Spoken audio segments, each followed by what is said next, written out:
10.1 दक्षिण अमेरिका में उपनिवेशवाद और राष्ट्रवाद। नई धरती की खोज। भारत की खोज में कोलंबस नामक नाविक स्पेन से 3 जहाज़ों के साथ निकला और सन 1492 में अटलांटिक महासागर पार करके अमेरिका के निकट के द्वीप समूह पर पहुंचा। कोलंबस ने सोचा कि वह भारत पहुंच गया। उसने उन द्वीपों को इंडीज़ और वहां रहने वाले लोगों को इंडियन कहा। आज हम इन द्वीपों को वेस्ट इंडीज के नाम से जानते हैं। समय के साथ यह पता चला कि यह नया महाद्वीप है, भारत नहीं है, लेकिन फिर भी अमेरिका के मूल निवासियों को आज भी रेड इंडियन कहा जाता है।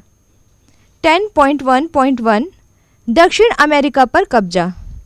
कुछ वर्षों में यूरोपीय नाविकों ने पूरे अमेरिका महाद्वीप के तट की यात्राएं कर डाली। इस महाद्वीप को अमेरिका नाम दिया गया। इस नई भूमि पर कब्जे की संभावना ने स्पेन के पेशेवर सेनापतियों को आकर्षित किया। ये पेशेवर सेनापति यश और धन कमाने के लिए अपनी सेना तैयार करके स्पेन के राजा से अमेरिका में उनकी ओर से नए क्षेत्र जीतने की अनुमति लेते थे। वे अमेरिका में अपने लिए जमीन के बड़े टुकड़े घेरना चाहते थे ताकि वहाँ खेती व पशुपालन किया जा सके। उन दिनों यूरोप में आबादी तेजी से बढ़ रही थी और ज़मीन की कमी थी। ऐसे में एक पूरा महाद्वीप बसने के लिए मिले तो क्या बात थी।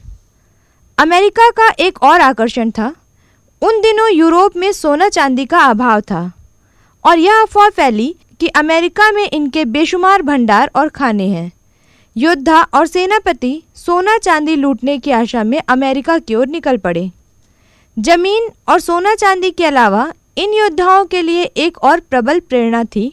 वे मानते थे कि वे अमेरिका के असभ्य लोगों के बीच ईसाई धर्म फैलाएंगे। रोमन कैथोलिक चर्च ने योद्धाओं के साथ कई विशेष पादरियों को भी अमेरिका भेजा ताकि वे वहां के लोगों का धर्मांतरण कर सकें। उस समय अमेरिका में 2 महान साम्राज्य थे। एक था इंका साम्राज्य, जो इंडीज पर्वतमाला के दक्षिण में था। यह वर्तमान में पेरू एवं चिली देशों के हिस्से में है। दूसरा राज्य था एज़टेक, जो मैक्सिको में स्थित था। बाकी देशों से संपर्क नहीं होने के कारण वहाँ का तकनीकी विकास अलग था। वहाँ न लोहे का उपयोग होता था, न पहिए वाली गाड़ियाँ थीं, न घोड़े, न गाय बैल, न तोप बंदूक। वे लोग हल चलाकर खेती नहीं करते थे और ज़्यादातर कुदाल से खेती करते थे और इससे विभिन्न तरह के अनाज जैसे मक्का और सब्जियाँ जैसे मिर्ची, टमाटर, कद्दू, आलू इत्यादि उगाते थे। लोग छोटे गांव में रहते थे जहां आमतौर पर सभी लोग एक दूसरे के रिश्तेदार होते थे। गांव के लोगों को राजाओं व अभिजात्य लोगों के मांगने पर बेगार करनी पड़ती थी। वहां पुजारियों का काफ़ी महत्व था। वे सूरज आदि की पूजा करते थे और समय समय पर जानवर व मनुष्य की बलि चढ़ाते थे। कोर्टेस नामक सेनापति के साथ स्पेन से आए सैनिकों ने एज़टेक साम्राज्य को सन 1519 में ध्वस्त कर अपने कब्जे में ले लिया। एज़टेक राजा मैक्सिको के एक दुर्गम क्षेत्र के किले में रहता था। उसने कोर्टेस और उसके सैनिकों को बिना रोके यह सोचकर आने दिया कि ये लोग उससे शांतिपूर्वक मिलने व बातचीत करने आ रहे हैं। एज़टेक के लोगों का विश्वास था कि उनके कुछ देवता पूर्वी समुद्र से आएंगे और वे यही मानते रहे कि स्पेन के लोग ही देवता हैं। इस सोच के कारण भी उन्होंने कोर्टेस को रोकने का प्रयास नहीं किया। राजा ने कोर्टेस का स्वागत किया, किंतु अचानक कोर्टेस ने राजा को उसके ही महल में बंदी बना लिया और भयंकर लूटपाट और मारकाट मचाई। स्पेनी लोगों के साथ आई चेचक जैसी महामारी भी अपना काम कर गई। एज़टेक के सैनिक बीमारियों के कारण मारे गए या लड़ने की स्थिति में नहीं रहे।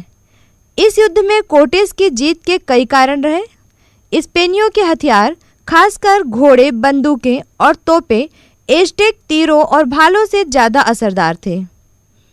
एज़टेक राज्य को स्पेन का एक प्रांत घोषित किया गया।